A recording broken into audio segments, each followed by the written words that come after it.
जय हिंद दोस्तों, स्वागत है। आज का हमारा टॉपिक है विज्ञान। विज्ञान के टॉप 25 क्वेश्चंस मैं लेके आया हूँ। ये विज्ञान की तीसरी क्लास है, तो इस वीडियो को बहुत ही ध्यान से और लास्ट तक जरूर देखिएगा, क्योंकि आने वाला जो एग्ज़ाम होगा इससे एक नया क्वेश्चन आपको पेपर में देखने को जरूर मिलेगा। स्टार्ट करते हैं। पहला प्रश्न है आपका, बिजली का जो फ्यूज़ का तार किससे बना होता है। प्रश्न फिर से सुनिए, बिजली का फ्यूज़ का तार किससे बना होता है। तो आपका राइट आंसर होगा option C. Option C is the right answer है। तांबा एवं टिन की मिश्र धातु से बना होता है। Option C is the right answer है। अगला प्रश्न आपका है, ट्रांसफार्मर एक ऐसा यंत्र है जो। तो आपका राइट आंसर होगा ऑप्शन डी, उपरोक्त सभी। ऑप्शन एक है उच्च एसी वोल्टेज को निम्न एसी वोल्टेज में बदलता है। बी है निम्न एसी वोल्टेज को उच्च एसी वोल्टेज में बदलता है। ऑप्शन सी है सिर्फ एसी प्रत्यावर्ती धारा में प्रयुक्त होता है। यानी तीनों ऑप्शन सही हैं। Option D is the right answer आपका। अगला प्रश्न आपका है, घरों में फ्यूज़ किस क्रम में जोड़े होते हैं। जो घरों में जो फ्यूज़ होते हैं किस क्रम में जोड़े होते हैं। ऐसे प्रश्न एग्जाम में जरूर पूछता है, इसलिए वीडियो को बहुत ही ध्यान से इसकी बिल्कुल मत कीजिएगा। कोई भी क्वेश्चन पेपर में आ सकता है। तो आपका राइट आंसर होगा ऑप्शन ए, श्रेणी क्रम। जो घरों में जो फ्यूज़ लगाया जाता है वो श्रेणी क्रम में लगाया जाता है, यानी option A is the right answer है आपका।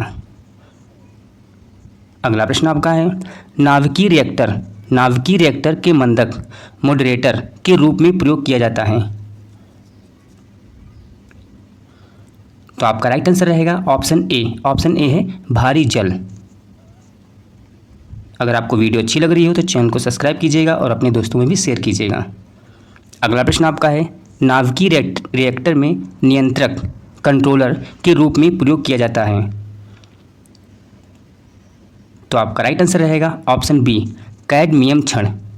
ऑप्शन बी है कैडमियम क्षण की नाभिकीय रिएक्टर में नियंत्रक के लिए कैडमियम क्षण का प्रयोग किया जाता है।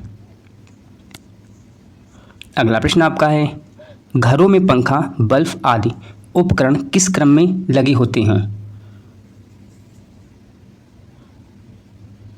तो आपका राइट आंसर रहेगा ऑप्शन ए। ऑप्शन ए है समांतर क्रम में। घरों में पंखा, बल्ब आदि जितने भी उपकरण लगे होते हैं वो समांतर क्रम में लगे होते हैं, यानी option A is the right answer है। अगला प्रश्न आपका है, इन्वर्टर एक ऐसा यंत्र है जो। तो आपका राइट आंसर होगा ऑप्शन डी, ए और बी दोनों। एसी वोल्टेज को डीसी वोल्टेज में बदलता है। ऑप्शन बी है डीसी वोल्टेज को एसी वोल्टेज में बदलता है, यानी ए और बी दोनों सही हैं।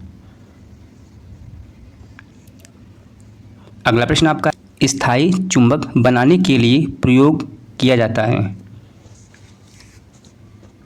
तो आपका राइट आंसर रहेगा ऑप्शन डी, इस्पात। Option D is the right answer है। अगला प्रश्न आपका है, स्वतंत्र रूप से लटका चुंबक किस दिशा में स्थित होता है। तो आपका राइट आंसर होगा ऑप्शन ए, उत्तर और दक्षिण। अगला प्रश्न आपका है, सूर्य एवं तारों से प्राप्त ऊर्जा एवं प्रकाश का स्रोत है। तो आपका राइट आंसर होगा ऑप्शन बी, नाभिकीय संलयन। अगला प्रश्न आपका है, सूर्य बना हुआ है मुख्यतः। ये प्रश्न कई बार पूछा गया है। तो आपका राइट आंसर होगा ऑप्शन डी, ए व बी दोनों, यानी हाइड्रोजन और helium. Option D is the right answer है आपका। अगला प्रश्न आपका है, नाभिकीय रिएक्टर सबसे पहले किसने बनाया।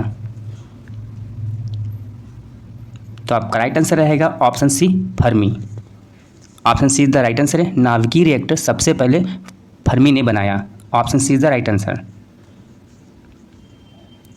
अगला प्रश्न आपका है, वायुमंडल की आर्द्रता मापने वाला यंत्र है। ये भी क्वेश्चन कई बार पूछा गया है। वायुमंडल की आर्द्रता मापने वाला यंत्र है। तो आपका राइट आंसर होगा option B, hygrometer. Option B is the right answer है। अगला प्रश्न आपका है, विद्युत धारा को मापने के लिए प्रयुक्त यंत्र है। विद्युत धारा मापने के लिए प्रयुक्त यंत्र है। तो आपका राइट आंसर होगा ऑप्शन ए अमीटर। अगला प्रश्न आपका है परमाणु बम किस सिद्धांत पर आधारित है। प्रश्न फिर से सुनिए, परमाणु बम किस सिद्धांत पर आधारित थे। ऐसे प्रश्न ही परीक्षा में पूछे जाते हैं। तो आपका राइट आंसर होगा ऑप्शन डी, परमाणु बम जो है ये नाभिकीय विखंडन पर आधारित है, यानी option D is the right answer है आपका।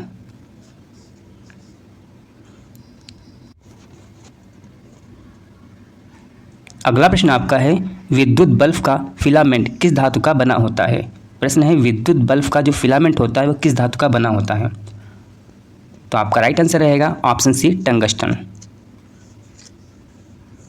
अगला प्रश्न आपका है अधिक ऊंचाई पर चढ़ता हुआ व्यक्ति आगे की ओर क्यों झुक जाता है।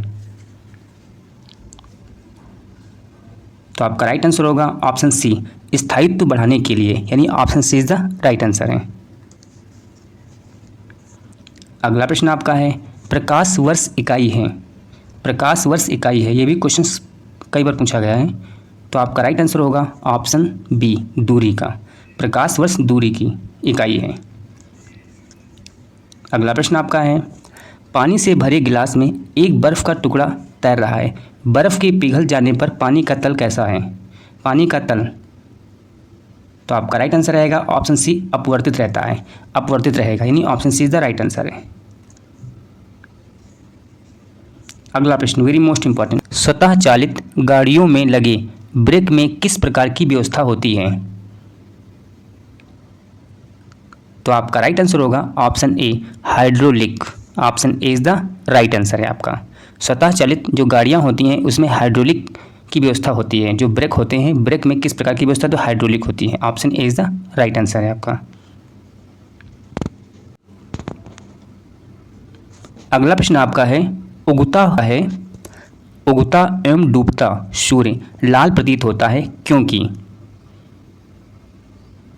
ऑप्शन बी लाल रंग का जो प्रकीर्णन है सबसे कम होता है इसलिए, option B is the right answer है आपका। अगला प्रश्न आपका है पृथ्वी का तल का पलायन वेग है, पृथ्वी के तल का पलायन वेग है। तो आपका राइट आंसर होगा option C 11.2 kilometre per second, ये पृथ्वी का पलायन वेग है। Option C is the right answer है। अगला प्रश्न वेरी मोस्ट इंपॉर्टेंट, ऐसे प्रश्न परीक्षा में पूछे जाते हैं पानी की बूंदों के गोल होने का कारण क्या है, यानी पानी की बूंदों के गोल होने का कारण। तो आपका राइट आंसर रहेगा पृष्ठ तनाव, यानी option B is the right answer है आपका। अगला प्रश्न आपका है झूला झूलती हुई किसी लड़की की बगल में कोई दूसरी लड़की आकर बैठ जाए तो आवर्तकाल पर क्या प्रभाव पड़ेगा। तो आपका राइट आंसर होगा ऑप्शन सी अपवर्तित रहेगा। अगला प्रश्न है आपका गर्मियों में लोलक यानी पेंडुलम की लंबाई बढ़ जाने पर उसका आवर्तकाल। तो आपका राइट आंसर होगा ऑप्शन ए बढ़ जाएगा। अगला प्रश्न आपका लास्ट और अंतिम प्रश्न आपका है ध्वनि तरंग है। तो आपका राइट आंसर होगा ऑप्शन ए अनुदैर्ध्य तरंग, option A is the right answer है आपका। तो ये वीडियो आपको कैसा लगा हो, अच्छा लगा तो चैनल को सब्सक्राइब कीजिएगा, अपने दोस्तों में भी शेयर कीजिएगा।